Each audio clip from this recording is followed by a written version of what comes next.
Hi, this is Kat with Beadaholique, and in this video I'm going to show you how to make a quick and easy pair of earrings. Now these are the Ancient Queen earrings, and they feature a really beautiful large hole bead here, and we're going to be using some 8mm Swarovski bicones as our little bead aligners for this project. We're going to hang it from a little bit of Rolo chain, and I have some ball head pins here. I'm also going to be using an earring post because this is going to be a little bit of a heavier earring, so I wanted to really give it some stability. And then I have some jump rings here to help me finish that. So we're just going to use some really basic tools. We're going to need a couple of pairs of chain nose pliers. I have a pair of flesh cutters and a pair of round nose pliers. So if you have everything ready to go, let's get started. Okay, so we're going to begin by taking one of our ball head pins here, and we're going to slide on one of our 8mm bicones and let that sit all the way down at the bottom. Now go ahead and take your large hole bead, and we're going to slide that down, and it's going to kind of cover most of that little bead there at the bottom. And that's okay if it kind of looks like it's wobbly, because we're going to take our second bicone, slip that on, and when it sits, it's going to sit right inside there. So we're making a really beautiful kind of sparkly component, almost like a little chandelier component. So we're just going to keep that nice and close to the bottom.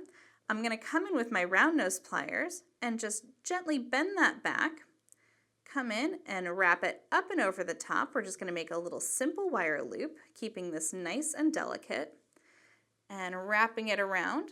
Once over the top, we're going to remove our round nose pliers, come in with our flesh cutters and snip.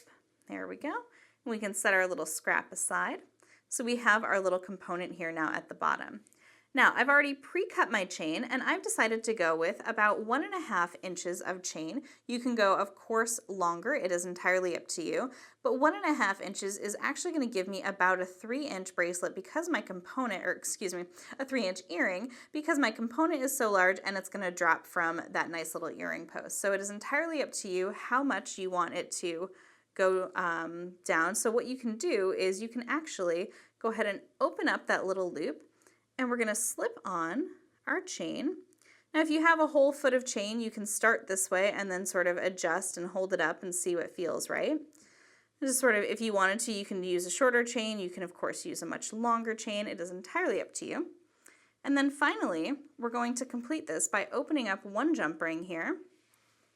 And I'm going to get my other chain nose pliers. Just give it a little gentle twist. Now this is a 4mm 20 gauge jump ring. I wanted to use a nice good gauge there, again because this is a little bit thicker. I'm going to slip that on, and I'm going to slip on my earring post